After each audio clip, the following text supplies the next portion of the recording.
today, I would like to share a secret. Small and medium-sized enterprises, the powerhouse of European economy, they are sitting on top of the largest untapped financial asset there is, and they don't know it.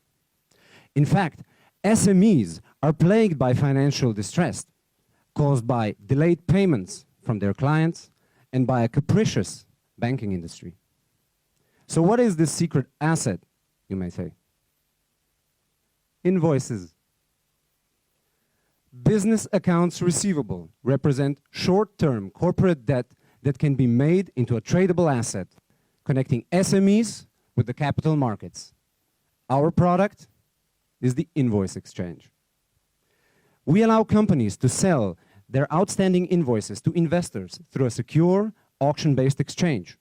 And we have partnered with Bitnode, a member of Dun & Bradstreet Global Network, and by tapping into their databases, we are able to assess the credit score of any incorporated company on the fly. Europe is the global home of trade finance. In fact, the total amount of B2B invoices issued each year by European companies is almost twice the size of the total debt market capitalization. And fintech has only scratched the surface of it. Now, there are some competing platforms out there, but what really differentiates our product is that it is a true exchange. And the word exchange is not just there to trick you. We have built a fully integrated trading and settlement system that performs real-time gross settlement of trades on a delivery versus payment basis. This is what makes our product super scalable and is a major advantage over competing platforms. We launched the Invoice Exchange in Slovenia in November last year, and today we have over 170 registered companies and have traded over 3 million euros worth of invoices. Planning ahead, we are planning expansion to the CEE region, and Poland is on the top of our list. So if any of you from the audience see yourselves as our partner, do grab me by the arm following this pitch. The team behind the Invoice Exchange has a strong background in financial services, and we have previously worked together on a number of successful projects. The development process for the Invoice Exchange was done in-house, based on our own expertise. And finally, winning the Great Pitch competition is going to help us secure the funding required for the first leg of our international expansion. My name is Marko Rant, and I invite you to join us on this exciting venture. Thank you. Thank you very much, and thank you personally for making me see my unpaid invoices as an asset. Thank you very much. Now 4 minutes from the judges. I can kick it off. So I saw you in the semifinals, and I already asked some questions, but I wanted to ask again about the actual segment that you want to attack first. So as I remember from the semifinals, you said that you target companies that sell to large enterprises. Yeah, so typically, of course, we are seeking industries that are characteristically B2B and that are characterized by long payment terms. It depends a little bit, country by country, but for example, in Slovenia, where we currently operate, these examples are food processing industry, medical supplies to medical institutions where payment terms can grow up to 120 days.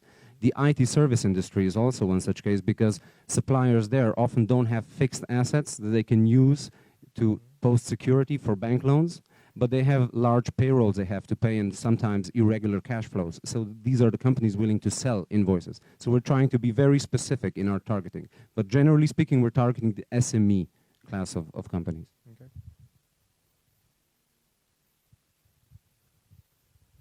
Does your platform provide investment risk assessment? Yes, so the platform is directly integrated, as I mentioned, with Bitnode, Dun & Bradstreet credit scores. So we inform the trading. We do not underwrite the credit risk. All the invoices that are traded on the exchange have to pass our minimum eligibility criteria. So each time a company wants to sell an invoice, we check instantaneously whether the debtor goes through our criteria, and then we post it online and we inform the trade. So the investors see all the financials on the debtor companies and they can decide on how they want to bid, if they want to bid. Who can be an investor?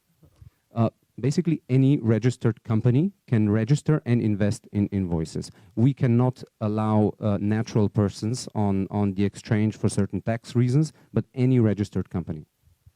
Okay, thank you. Does anything is required on the legal side for the company's invoices to be sold to third parties? Generally, no. So invoice can be assigned as an asset. We do check with the debtor companies the first time we trade whether the debtor company agrees with the sale and whether we check the relationship within the supplier and the debtor company. But generally speaking, this is considered an asset and is transferable. Okay. And what do you consider the risk for your business? I would say right now there is ample liquidity on the market. So we are seeing there is a large demand for alternative investments. We have no problem with attracting investors.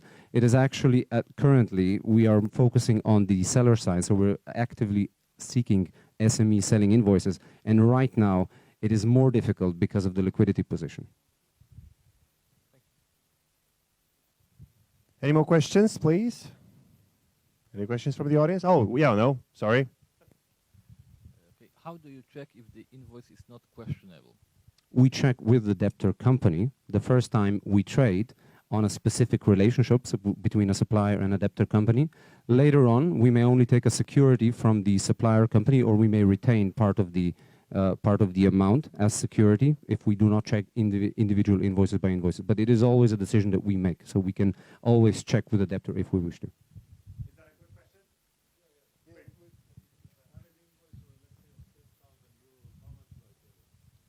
What we are currently seeing is that the discounts, I'm talking about the trading, the 3 million trading that has already happened, is between 0.5 and 1% discount per 30 days of outstanding maturity. Thank you. 4 minutes well spent. Thank you very much.